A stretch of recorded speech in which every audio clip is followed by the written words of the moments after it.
on a Sunday. It is 11:15 a.m. and we are ready to get started here for another day of the podcast. Today, obviously, yesterday we talked about conference realignment news. I am not going to be trying to talk about that much today, but I'm going to slide in a little bit of talk just so we cover all the bases since I didn't really stream for that long yesterday. But yeah, welcome back to the show, everyone.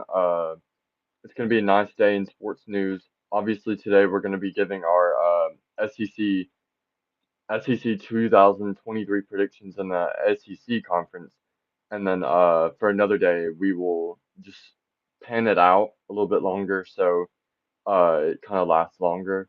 But today we're gonna be talking about obviously everybody knows the kind of California, Oregon State, Stanford, Washington State are those left in the pack four. Um, and we're just gonna be like going through the options they have here in just a moment. Obviously, they are not gonna just sit around and do nothing. Obviously, Oregon State. I mean, they went 10-3, I think it was last season. Uh, they made a bowl game against I'm I'm not really sure, but it was some SEC school I think, and beat them. And they were like ranked the number 14 team in the nation.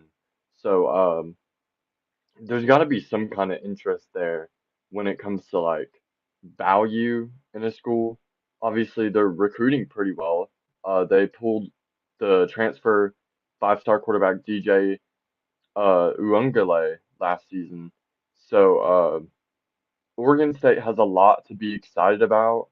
I'm not really sure where they're going to be next year.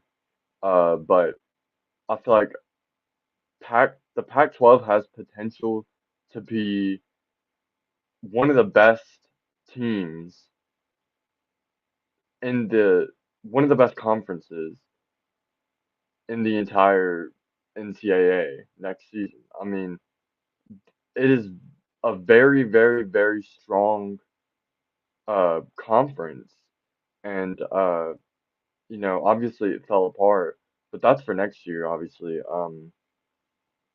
But this year it's going to be really, really strong, and then in 2024 it vanishes. Uh, there's obviously we talked about yesterday how they have the problem of not really having many options.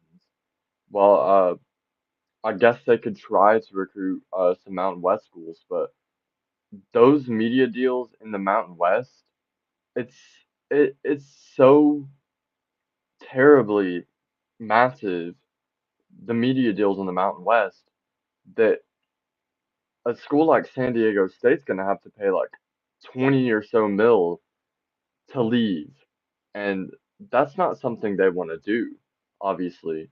And so options here are very limited unless, they were to recruit the Mountain West schools and get them, get most of them, and some American athletic schools and kind of like bond that into a conference there. But then you still have the problem of having crap media deals, which is really the sole reason that those teams were leaving, right? So you're just really limited on options and what you can do, but they are gonna have to figure something out because the Pac-12 is not just gonna vanish. Because obviously, it is a conference, and they do have they have people leading them there. So it's going to be really hard just to abandon a conference like that. And I just really do not see it happening. All right, so I think that's enough conference talk for the week. But let's move on here to the SEC. Um, Obviously, as the 2023 season gets closer, fall camp is in full swing now. Obviously, some teams are still trying to figure out their quarterback situation. Alabama's one of them. Obviously, you got Butchner transfer from Notre Dame after they got Tommy Rees as their coordinator. He kind of followed along there afterwards. Uh, I feel like Alabama's really limited on resources this season. Not talent, but resources at quarterback. Um, because they're used to having this crazy five-star recruit that's like the had the craziest high school highlights, craziest high school season. And I mean, don't get me wrong, Ty Simpson's great. I mean, he is a five-star recruit. But I mean, when you really, really think about it, it just doesn't seem like he's ready for that starting job yet. And I'm not really sure if Milroe is really the guy you go for here. Um, Obviously you want to go with the person with the most experience, and I just don't think that Milroe has that experience. He honestly reminds me of I can't think of his name, Jeremy Johnson from Auburn. He really reminds me of a Jeremy Johnson from Auburn. He he has that talent. He has a strong arm, but it just doesn't seem like he would be able to put it together in that system. Because Alabama has always been about like pro style quarterbacks. They've never really had a quarterback that's been like Cam Newton running all over the field and stuff. They've just not been that kind of program. They really focus on more pro style quarterbacks, and it kind of fits their system. Obviously, Bill O'Brien's not there anymore. Obviously, they don't have a Lane Kiffin, and I'm not really sure what entirely how Alabama's offense will look like without them. And it's really, really, really interesting to look at because, I mean, they really don't have that many options here when it comes to like talent quarterback wise this year. I mean, sure, yeah, they have all right talent. I'm not saying they don't have talent. I'm saying that they're very limited when it comes to like choices here.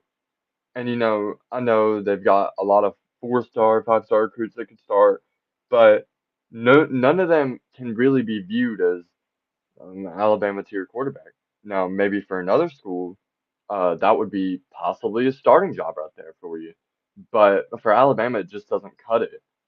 And that's just kind of like the standard they've built at Alabama, and it really will not change. But I just look at this roster and I'm really not impressed with their quarterback room. I mean, I know, yeah, they've got a five-star recruit there. They've got Jalen Milroe, uh, and Tyler Buchner, who, I mean, don't get me wrong, he's okay, but I think you're missing the point here that he was horrible at Notre Dame. Horrible. I mean, I'm talking three interceptions in a single game horrible. I mean, he was bad. They they benched him for a literal like three-star recruit that literally had no experience. So when you get benched for that kind of talent, it really starts to bring in a question, man, is this guy really that good? Um, but obviously, they've got to pick someone, right? Um, every other position for Bama it's really not that big of a deal because obviously they've got Williams, they've got Justice Haynes, who has some crazy highlight reels in high school. Um, he is like a track star, I believe. Ford, I'm talking 4.3 speed here. He is quick as they come, but every other position I feel like is fine for Alabama aside from quarterback. So I've never really seen Alabama at this point in the year be questioning their quarterback situation. So you really got to wonder how that's going to affect their team coming into September here. But yeah, I feel like at the end of the day, it's Alabama, right? They have one of the hardest places to play. So when you get deep into the season, that will become more and more obvious to people. Obviously, right now, there's a lot of questions with that team. But right now, I would not be so worried that you're like, oh my gosh, we might lose to Texas. I don't think Texas is gonna beat them. I think it's gonna be a close game. I don't. I'm not really sure that that game is gonna be as close as people are saying it's gonna be. So, all right, let's get into the season here. Obviously, September 2nd, the first game of the season is gonna be Middle Tennessee. That's a cakewalk game, so that's 1-0 right there, easily for Bama. And then you got week two. It's gonna be their probably one of the biggest tests of the season for them. Because I mean, to be fair, their schedule is not hard, right? They mostly have the same schedule. They've had the same schedule the past like 5 years. So Texas, I think it's a very close game, but I think Alabama pulls that one out. Uh, third week at USF, I think that's going to be a cakewalk game. So let's go ahead and say 3-0 for Bama. Ole Miss, it's always going to be like a game that you're marking on your calendar. Obviously, Lane Kiffin, but when you look at it, look at all the history with them. Uh, when really was the last time Ole Miss beat Alabama? Really, I mean, it was you've got to go back to like 2015 Ole Miss Chad Kelly era, uh, before Lane Kiffin, when that team was really really good and just was extremely consistent uh quarterback wise, and that was the season I think Alabama lost to Texas A&M, Johnny Manziel's Texas A&M too. So, um, but I think this year I think is going to be a cakewalk for them in that game. So let's go ahead and mark it off at 4-0. The next game after Mississippi State at Mississippi State, I think you can pretty much mark them off because. Um, I mean, don't get me wrong, Mississippi State's okay. Will Rogers, I don't think is like a quarterback that's going to be like he breaks your defense, honestly. And I know saying that may not totally be true because when you look at it on paper, I mean, Will Rogers has been like one of the most successful SEC quarterbacks in the last couple of years, mostly because Michael Leach, rest in peace. But I am very interested to see how that new offense is going to look. Not with Mike Leach obviously gone, rest his soul. Uh, it's just going to be really awkward just going into a season without him and his air raid offense. I'm not really sure that they changed from that, but I'm not really sure that. Look, I'm not trying to hate on Mike Leach here because obviously you don't want to speak bad on someone who's gone, but I just don't feel like that air raid offense was going to bring Mississippi State to the next level they wanted. And I feel like this really resets for them. I think this is good for them. I'm not saying it's good he passed away. That don't misunderstand me here, but I think it's definitely a good reset point for the Mississippi State team here to like get a new head coach, obviously. Not brand new, but yeah, but I think Mississippi State will not be tough for them. So we got 5-0 at Texas A&M. It's really going to be like probably the hardest game for them until Auburn. Um, at Kyle Field, obviously, and it's really really tough to play at Kyle Field because obviously it's probably one of the loudest stadiums in the entire NCAA, one of the toughest places to play, right? So, uh, can Texas A&M cause enough penalties? Can they put whoever Alabama's quarterback? Can they put him under pressure? I think that checks all the marks here. I'm gonna say their first loss comes against Texas A&M. In week 1, 2, 3, 4, 5, 6 here. So 5-1 is going into Arkansas. So we can go and mark the Arkansas game off because they're not losing to them. So 6-1. Tennessee, listen, I'm gonna offend a lot of Alabama fans out there right now, but Tennessee is at one of the best points in their program that they've really ever been, honestly, in history. Um, and I know Alabama fans are gonna be like, "Oh yeah, there's always next year," but yeah, there is always next year. And last season, look, I mean, you look at that program and look at all that they've been through the last couple of years. I mean, they killed it last year. It came out of nowhere. Nobody expected them to be that good last year. And I feel like this is like a chance for Tennessee to become like one of the SEC's premier teams, which they haven't been. So I'm gonna say Alabama loses. I know Alabama never really loses at home, but I'm gonna say they do here. So we got 1, 2, 3, 4, 5, 5-1, 6-1, 6-2. LSU is gonna be a really tough game for them, but I think they pull through. 7-2, 8-2, 9-2. Kentucky and Chattanooga, we can go ahead and mark them off.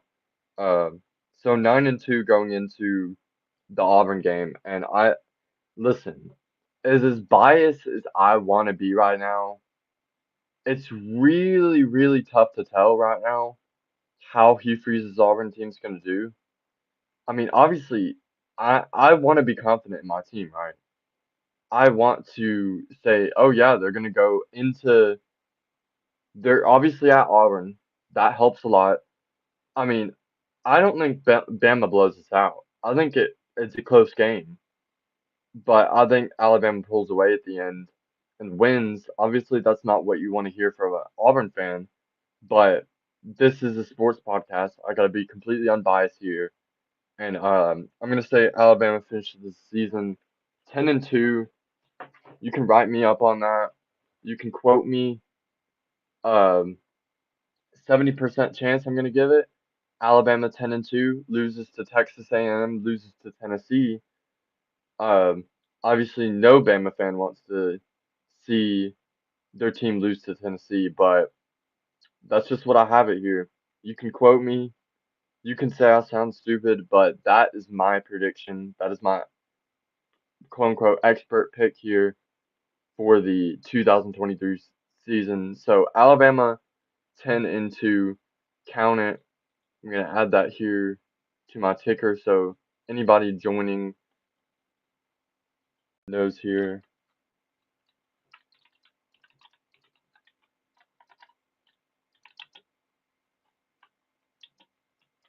Predictions SEC.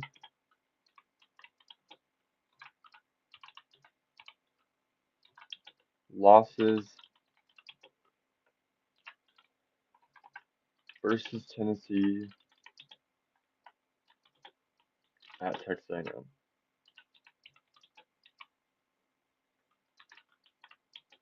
All right, with that being done there,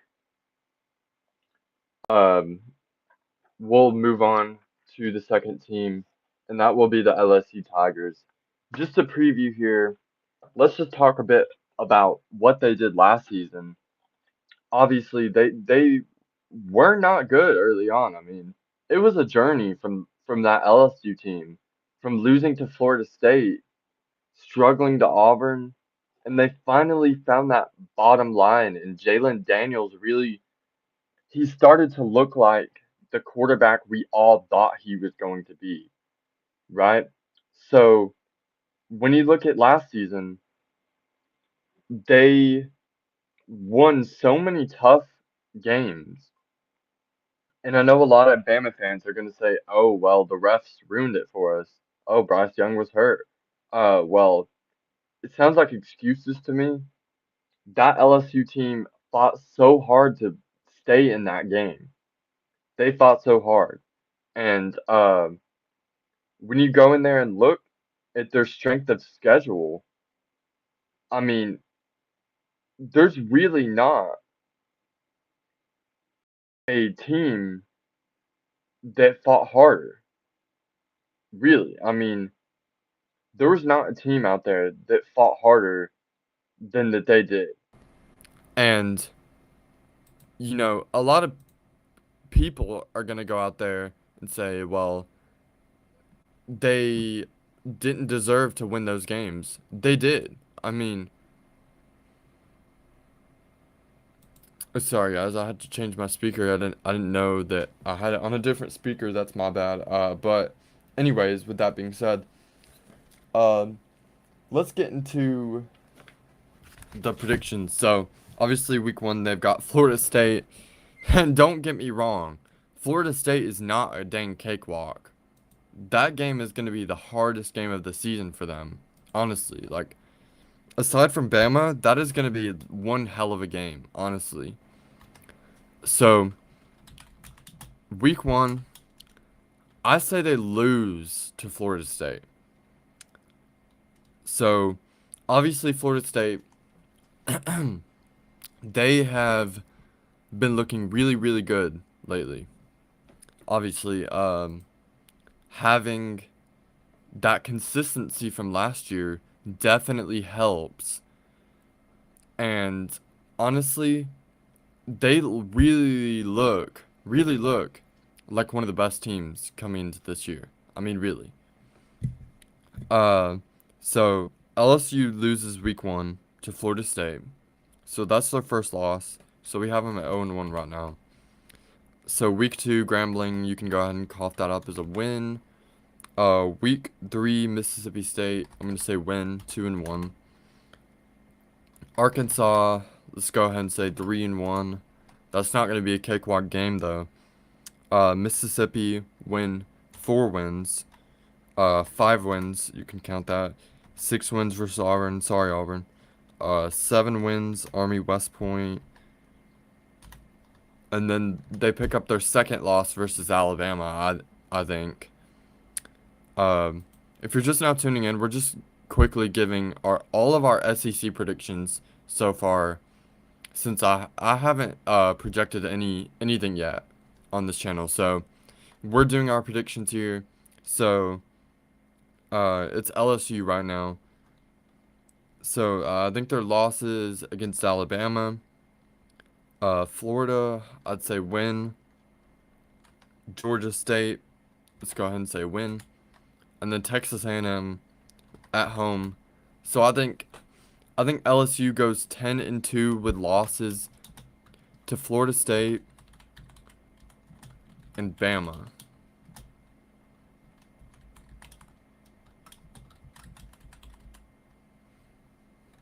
So those are our LSU Tigers prediction. This is only going to be the SEC West, by the way. I'll have to save the rest for another time, or maybe I have time to fit it in this session. All right, the Texas A&M Aggies. Everybody knows how bad they were last year.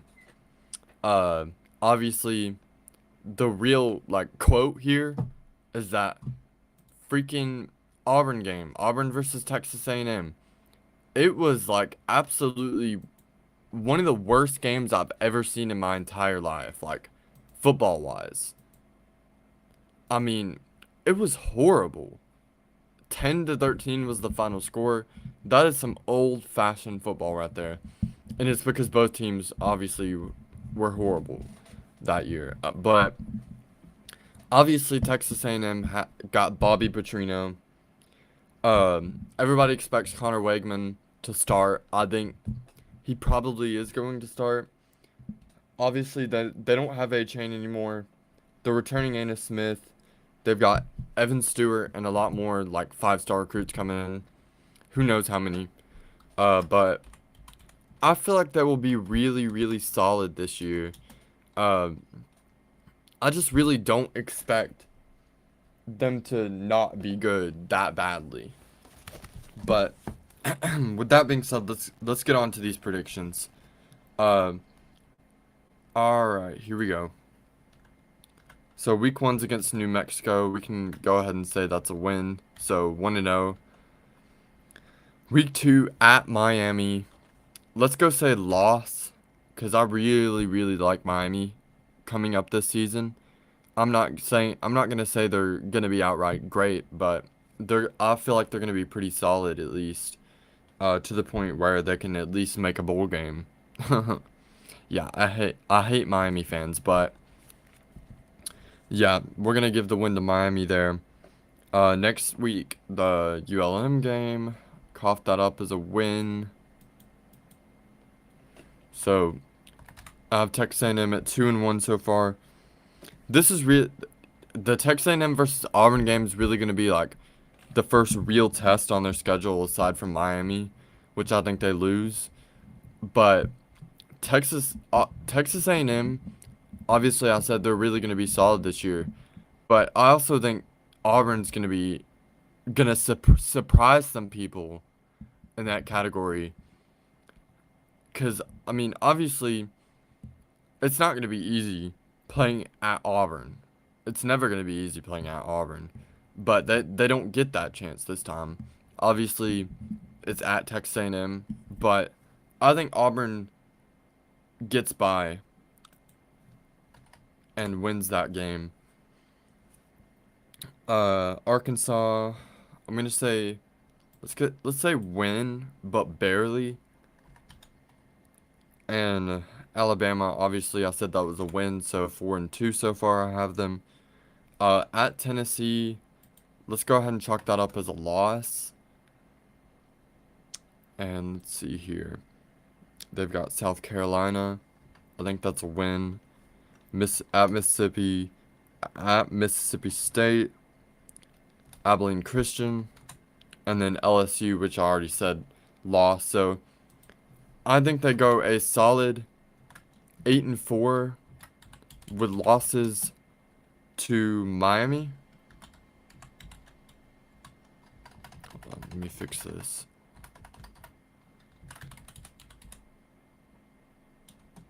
Losses to Miami, Auburn, Bama, and obviously Tennessee. So those are my predictions there. I'd say my confidence is about 60 on that because I mean we really don't know with Texas A&M. They could be good, they could be bad, they could be really bad, or they could be decent. And I think that's probably not horrible to project them at an 8-4 record here. All right. Moving on to the next team here, which is, let's see. All right, we got Ole Miss next. Obviously, I'm not a big fan of Ole Miss. I wouldn't say anyone is with that annoying coach Lane Kiffin out there. But obviously everybody heard the news this last off season, the Lane Kiffin to Auburn rumors. Well, I was one of the ones who didn't want Lane Kiffin to come to Auburn. 'Cause I mean, when you really think about it, what has Lane Kiffin really done to go like, oh my gosh, wow, I want him as our head coach? Aside from a couple mediocre 10-3 record, what has he really done? I mean, he had 1-10-3 record in an 8-5 season with Matt Corral, 5-5, 4-8, 5-7. I mean, he's been here 4 years and he really hasn't done much. So, with that being said, the quarterback situation down there, obviously it's going to be Jackson Dart, right? So, I mean, Spencer Sanders obviously going to give him a run for his money. Walker Howard, he's pretty solid. Really surprised he transferred. But Quinshad Judkins is really going to be the player you look at here and go, wow, he's going to be super, super good for them. But anyways, with that being said, let's get on to the predictions here. All right. Here we go. Ole Miss. Okay. So Mercer, week 1, I'm gonna say win. Tulane is going to be an extremely interesting game there. And I think Tulane pulls off the quote unquote upset. Because, I mean, you think about it. They beat USC. USC. USC. The team with the reigning Heisman, Caleb Williams. And they didn't just beat them, they smacked them. I mean, they smacked them in the mouth. That game was believed to be over. And they went in there and they just smacked him in the jaw. I mean, it was crazy. I mean, I was shocked. I was completely, utterly shocked that they made that comeback. So we're gonna say 1-1 Ole Miss. All right, all right. The next game would be Georgia Tech. I'm gonna have them win. Ole Miss versus Bama, 2-2. Obviously, Lane Kiffin versus Nick Saban. I mean, who's really won that game the last couple of years? Not Lane Kiffin. So I'm gonna have them at 2-2 heading into week 4. Now week 5 LSU. I think they lose again. 2-3. Now I have them at 2-4 LSU, and then going into the Arkansas game, I'm gonna have them go 3-4 at Auburn. I'm gonna have them 3-5. Now Vanderbilt, finally a win there, 4-5. Texas A&M, 4-6. Georgia 4-7. ULM Monroe, that's a win. And then they get to 6-7 versus Mississippi State in the Egg Bowl. So those are my Ole Miss predictions. 6-7. That may be shocking to a lot of Ole Miss fans out there, but that's what you get when you have a mid-coach like Lane Kiffin. Alright, next is the Razorbacks. Let's go ahead and get into that, because we're running out of time on this segment. So, week 1, Arkansas. Western Carolina, win, obviously. Week 2, Kent State, win. BYU, win. So 3-0 to start. 3-1, LSU. 3-2, Texas A&M. I'm gonna say 3-3, Arkansas. So, what's next? Ole Miss, Bama, 3-4. Mississippi State, I'm gonna say Arky wins that one. Florida win. Auburn, it's really gonna be a tough game for Auburn, but I think we pull it out. FIU and Missouri, I think they finish 7-5. So those are my predictions for Arkansas, 7-5. All right, let's move on. Not many more teams left here on this segment. All right, the one and only Auburn Tigers. Obviously, last season was a fluke. Nobody expected us to be that bad at 5-7. It was really, really, really disappointing to a lot of people having to go through that season and having to like go and look at our Auburn team and say, oh, well, that team wasn't not good. And I think Hugh Freeze has got us heading in the right direction, aside from like, obviously nobody really knows our quarterback situation right now.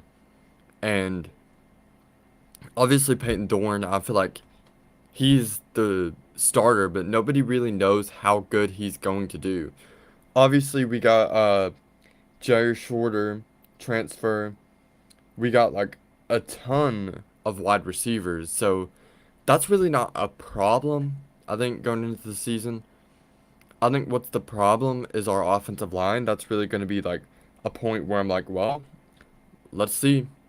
Can Hugh Freeze's guys hold up, or will they falter? So when you look at it on paper, Auburn has one of the toughest schedules. So let's now get into this.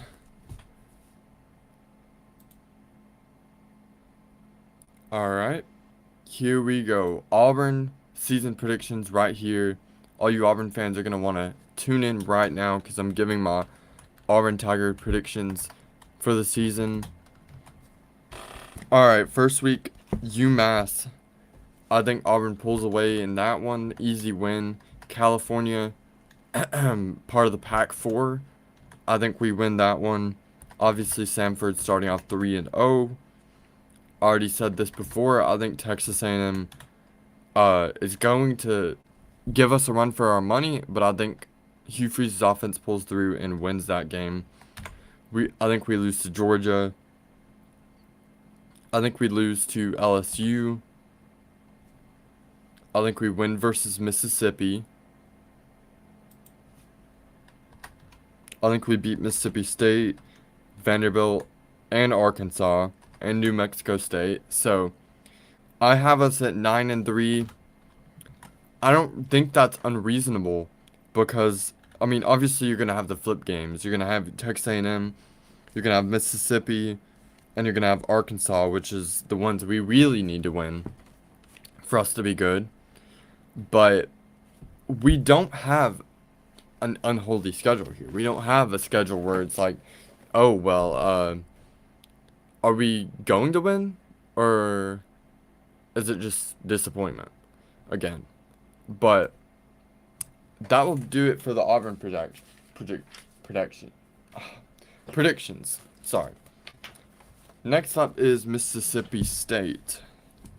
So obviously Zach Arnett, this is his first year being head coach, and obviously they went 9-4 last year, so it's not going to be like something that's like, oh, they're going to just take a massive drop off.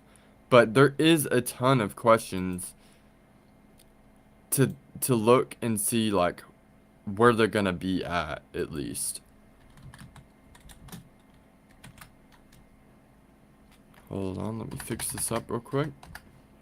Alright, so let's get into the Mississippi State predictions.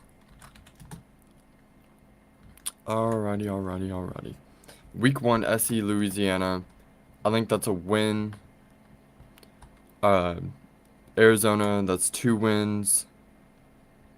LSU, loss. South Carolina, loss. Alabama, loss. Western Michigan, I think they pulled through in that one. I think they lose to Arkansas and Auburn, so that's 5 losses. And I think they win against Kentucky. I think they lose against Texas A&M. I think they beat Southern Miss and lose the Egg Bowl to Mississippi. So 5-7 is not unreasonable given the fact that they just lost their head coach. So you really need to understand where I'm coming from here because that offense is not going to be the same as it was years ago. Alright. So that is it for the SEC West predictions. Obviously, if you want to know my SEC East projections, tune in here later in the podcast. But we're reaching our halfway point here, so I'm gonna take 5, and I'm gonna come back, and we're gonna talk some NBA here coming up on the show. Stay tuned. Don't worry, I'm not going anywhere. But I Well, we're gonna take 5 here. I'm gonna get water, get hydrated, and then we're gonna come back and we're gonna talk some NBA.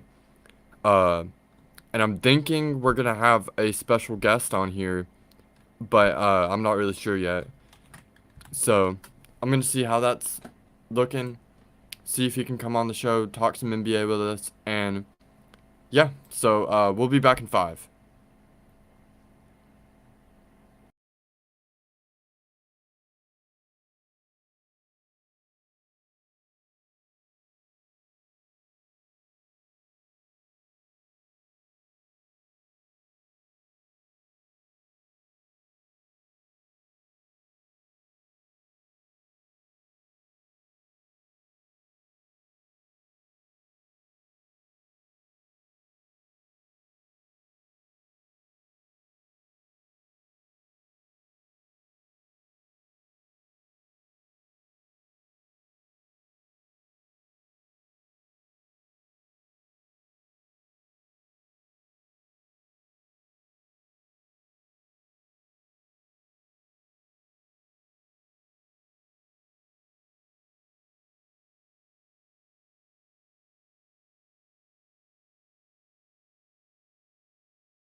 All right, everybody.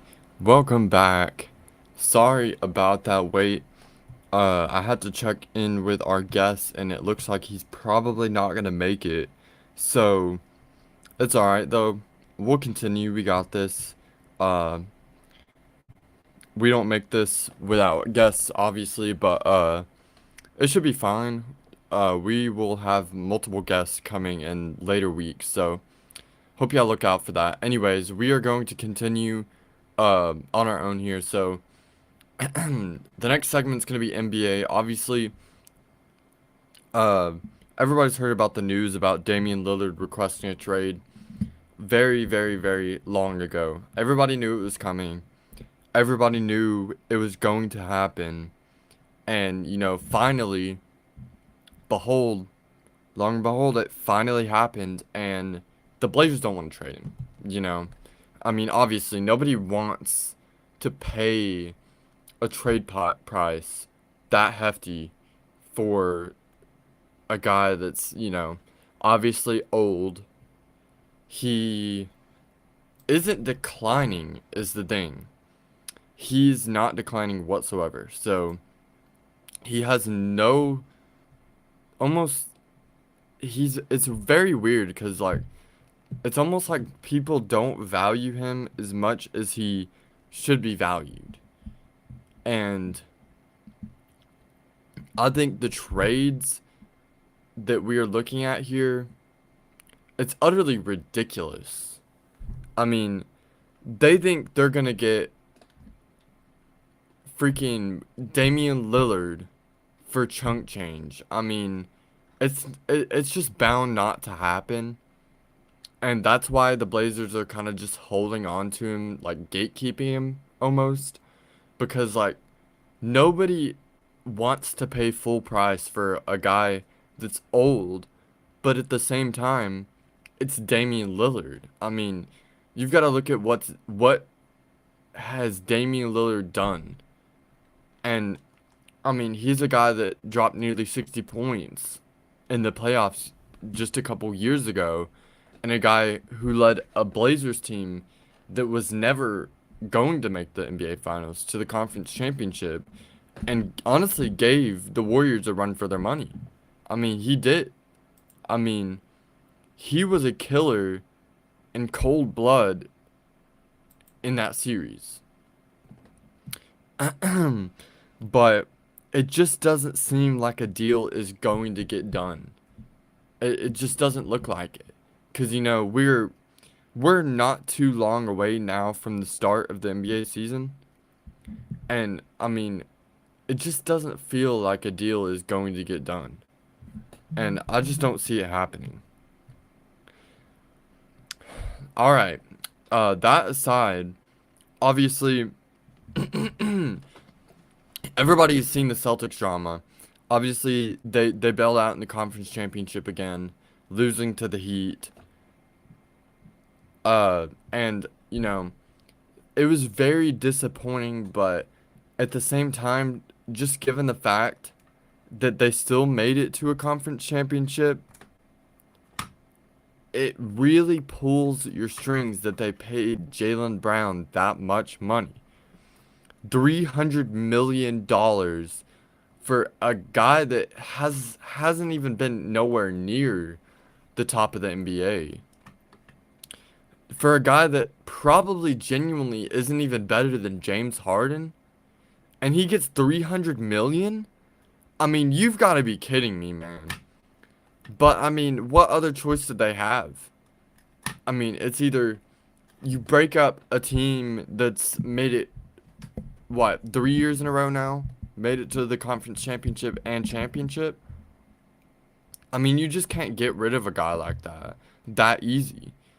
But I mean, given the fact that he struggled in the playoffs years and years, including Tatum, they're basically betting more on Jaylen Brown than Jason Tatum, who's like, honestly, he's been around the MVP conversation. But they're gonna give that guy more money than Jason Tatum gets. Jason Tatum now can ask for what, $400 million? I mean, Jaylen Brown basically resets the market now. You've seen that Anthony Davis extension, obviously, hot richest contract extension in NBA history, setting the bar for that. So it's just gonna continue to reset. Obviously, this deal resets the market. Now, everybody's gonna be wanting to pay 300 million for Tyrese Maxey, 300 million for who knows, Nikola Jokic on his next contract could get dang near 400 million. I mean, it's just very hard to tell how contracts are gonna start to work out now that Jaylen Brown resets the market. Uh, Now, obviously they acquired Kristaps Porzingis. He's a surefire 20, 15 points per game, at least. But the injury prone is definitely a big question there. I think it was a great pickup, obviously, but given the fact that it feels like they've tried to do this every year. They got rid of Marcus Smart, Malcolm Brogdon. I'm not sure if he's gone, but I'm pretty sure he's gone. But it just feels like they're trying to do too much with the team. I mean, obviously, eventually you got to make a big move, but I don't know that Kristaps Porzingis is gonna be that guy to like put you over the hill and get you to the next level. Um, so I am not for sure on that yet. That is gonna be to be continued because Kristaps, I mean, on a good night, he can average 20 points a game. But when you think about the injuries he's gone through, the ACL tears, the back injuries, the tailbone injuries, I mean, it was just bound to fail at Washington. So we're not really sure how that's going to go with the Celtics. All right, moving on here. Obviously, 76ers, uh, they've had so many disappointing playoff runs with Doc Rivers, and it became a question, an uncertainty if they could make it to the next step still with Doc Rivers.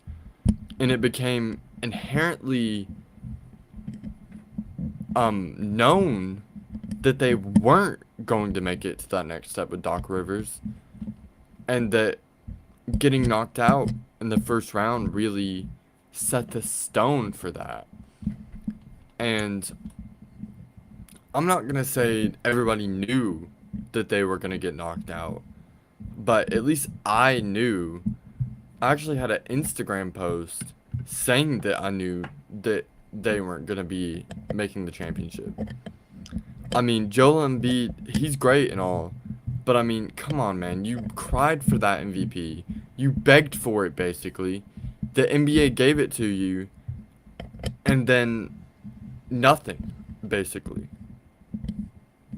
So,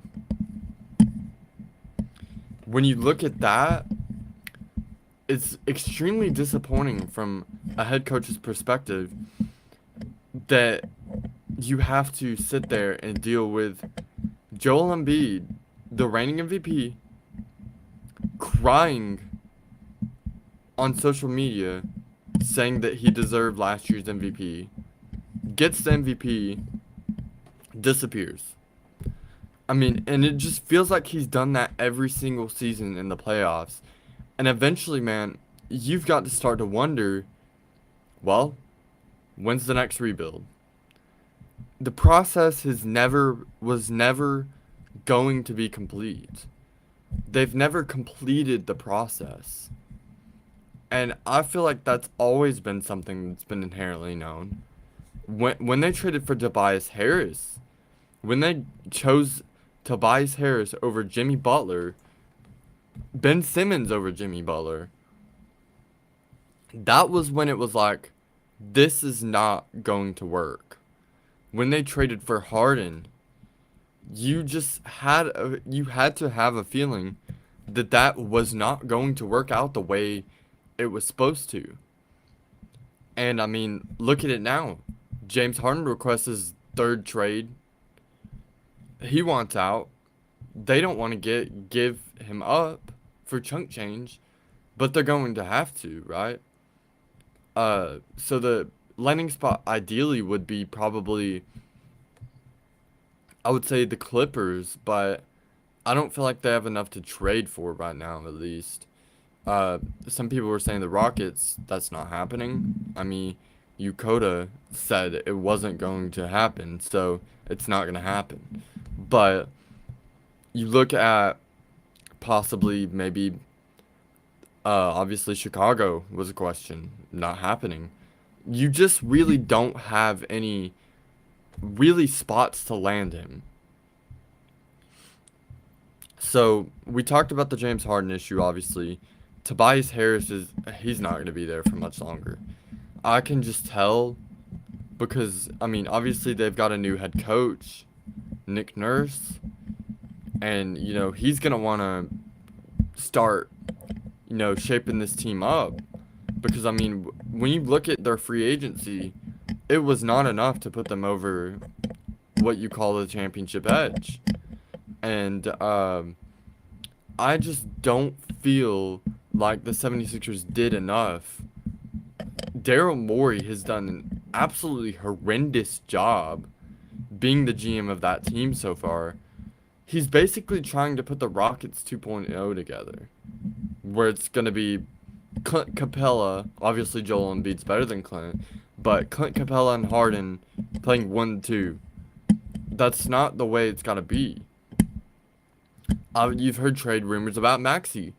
Well, I mean, frick, if they're going to trade Maxey, what's the future for their organization? Because, I mean, Maxey, he's averaged near 20 points a game last year. It really becomes a question in leadership, really. Does this GM need to go at that point? I mean, really, they've made so many crap decisions over the last few years. I would not genuinely be surprised if that Daryl Morey got fired and Tyrese Maxey becomes the superstar that everybody's hoping he's gonna be, right? Well, I think Tyrese Maxey is primed for a career year. I mean, I think it only makes sense given the fact that, I mean, the 76ers really haven't had that third guy. And I think this is the time for that to become inherent that Tyrese Maxey is that third guy. But that is not guaranteed, obviously. I'm not putting any type of guarantees on that. I mean, who knows? They could still trade Maxey. But I don't genuinely see a world where the 76ers continue their future without Maxey. Given the fact that they've already traded nearly almost all of their first round picks away for Harden. So, I mean, you got to start thinking about the future at some point. Because, Embiid, he's getting old. Harden's near the end of his career. I mean, 5 years down the line, where do you see yourself? You got to start thinking about that right there. 5 years down the line, where does the 76ers view themselves?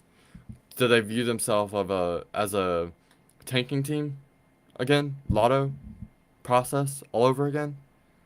I don't think they want to go through that again. Because, I mean, year after year, they were landing top 3 lotto odds every single year, nearly number 1 projected picks, only winning like 11 games, 15 games sometimes. I mean, they were horrendous, and the Markelle Fultz pick obviously didn't turn out well. Obviously, that turned into Tobias Harris. So, I mean, it wasn't bad, but it wasn't great. So, when you waste the number 1 pick on a guy like that, it just becomes very disappointing for an organization having to go through so many first round picks to get, what, 1 star? 1 superstar. At the end of the day, when you look at all those drafts, they got one guy out of them. One guy at what, 7, 8 lotto trips? I mean, that's just horrendous. I mean, obviously you're gonna have your busts. Uh, some people just can't translate their game to the NBA and the speed of the NBA. But I mean, come on, you have 7 chances. You got to at least pull 2 of those at good. I mean, obviously they got Maxi, but that's besides the point. That was after Lotto. But yeah, it's just been really tough for the 76ers organization. And I don't really know when they finally like start to make that crazy turnaround and like championship contending that everybody wants them to be so badly. All right. Anyways, we're reaching the hour mark now. So, we are going to speak some NFL and then I'm going to let you guys go. Obviously, I wanted this to be longer, but uh my throat's getting a little dry and my voice getting a little raspy, so let's just slip in some NFL talk real quick and then we'll head out for the day. Probably next stream's gonna be on the 8th, so look out for that. NFL, obviously everybody knows about Josh Allen, Madden 24 cover athlete. I mean, everybody's thinking like maybe he'll get the Madden NFL cover athlete curse. I think that may happen, but I feel like he's already been cursed for a couple years now. Cause then when you really think about it, Josh Allen has not been like crazy good. I mean, yeah, he took his team to the conference championship, but then he lost to the Bengals the next year. So you got to start to wonder, well, when is this guy gonna lose to a Super Bowl?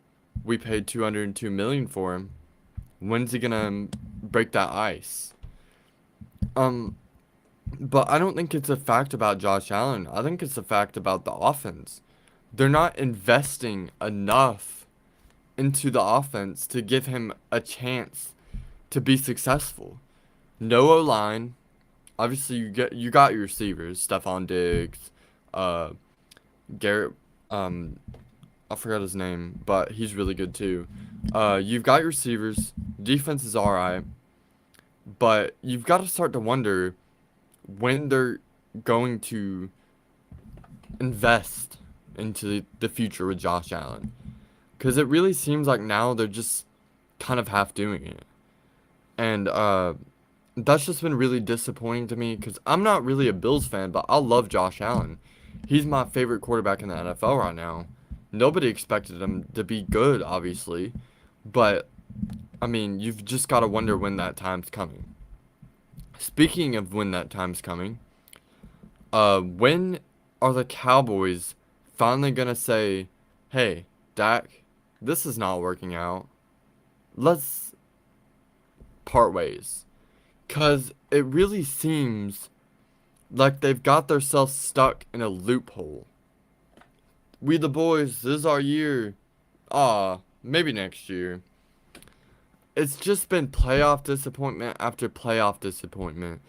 And I don't really see that much change in the boys' offense that I'm like, wow, this is actually their season. I mean, yeah, they've got one of the best defenses, but that offense is bad. I mean, it's bad. Yes, you've got CeeDee Lamb. No more Zeke. But who really cares about him? But when you really start to think about it, the Cowboys have not been great. Alright, well, that's enough Cowboys talk, because I don't want to upset them hardcore boys fans over there. But, just one more quick thing, before we leave here for the day. The Jags, I would really consider them a dark horse for the NFL season. Also, will be giving my NFL predictions very, very soon. So, look out for that, because it's coming. But I expect the Jaguars to make a push here for the playoffs this upcoming season. That is not a hot take, given the fact that they made it to the divisional round last year. But obviously there is some excitement within that organization because they finally are headed in the right direction. All right. Well, I think that'll probably do it for now. Actually, I'm gonna cover some real quick recruiting news. Obviously, everybody heard KJ Bolden commits to FSU. Uh, but can AU flip him in December? Who knows? We'll find out. Freeze obviously pulled a huge flip for J. Lewis Solomon, and now wondering what's the next thing for them. Will it be TJ Lindsley or KJ Franklin? Who knows? But we'll have to talk about that at a later time because we're running low on time here. Um, so I think that'll be it for today. We talked about quite a lot, and I'm not sure if it'll be tomorrow or on the 8th, but we're gonna give the rest of our SEC predictions and try to slip in some Big Ten predictions too. And this week we're also gonna obviously do our NFL predictions, and just slide in whatever news that comes in the week. Just slide that in, and all right. Well, that'll be all for today. This is the Real G podcast. I'm your host Griffin King, signing off. I'll see you guys next time. Peace.